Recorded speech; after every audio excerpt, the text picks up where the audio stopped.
Bonjour, je suis Andreas de chez Kemper. Aujourd'hui, nous sommes dans les champs et je vais vous donner quelques conseils pour régler et optimiser le récolteur. On commence par les pointes diviseurs des tambours de ramassage dans récolteur 460+. Et ceci est pareil pour les 475+ et les 490+.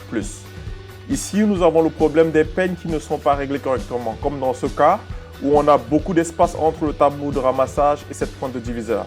Observons maintenant l'effet sur les chaumes dans les champs. Comme vous pouvez le voir ici, les chaumes sont relativement hauts et coupés de façon irrégulière. Et cela vient du réglage du peigne ou des pointes de diviseur. Veuillez dans ce cas vérifier et corriger le réglage. Ici, dans ces rangées, on peut voir la différence entre des chaumes bien coupés et des chaumes mal coupés. Ces derniers sont coupés en longueur et de façon oblique.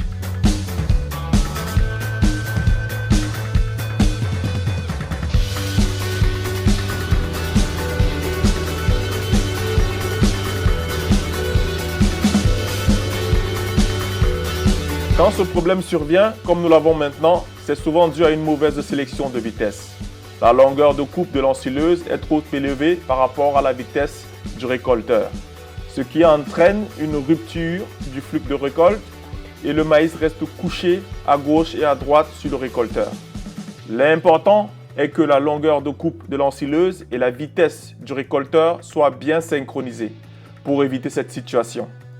Ainsi, une longueur de coupe courte signifie également une vitesse lente du récolteur et une longueur de coupe élevée, une vitesse plus rapide ou plus élevée du récolteur.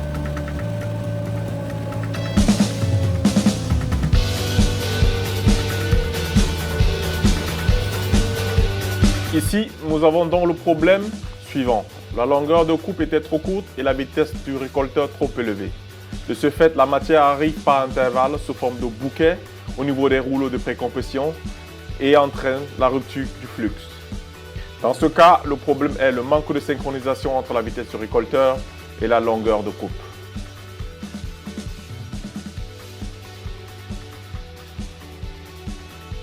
Dans cette situation, on a une accumulation des plantes sur les barres de guidage extérieures et ceci jusqu'à bourrer l'aile complètement. Ce problème se produit dans du grand maïs avec des espacements de rangs étroits de 35 à 50 cm où les barres extérieures fauchent dans les rangs voisins et la matière s'accumule sur les barres.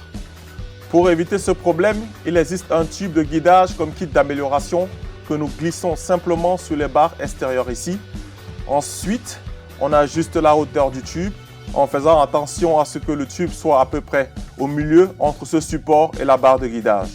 Ensuite, on serre la vis, ce qui fait que la matière sera orientée à temps pour qu'elle n'aille pas s'accrocher sur les barres de guidage extérieur.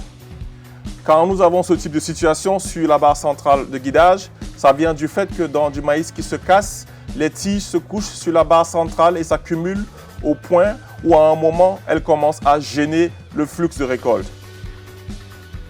Par conséquent, il existe maintenant un étrier comme kit d'amélioration qu'on peut facilement monter ici à l'avant avec deux vis qu'on serre, ce qui empêche les tiges de se coucher sur la barre centrale.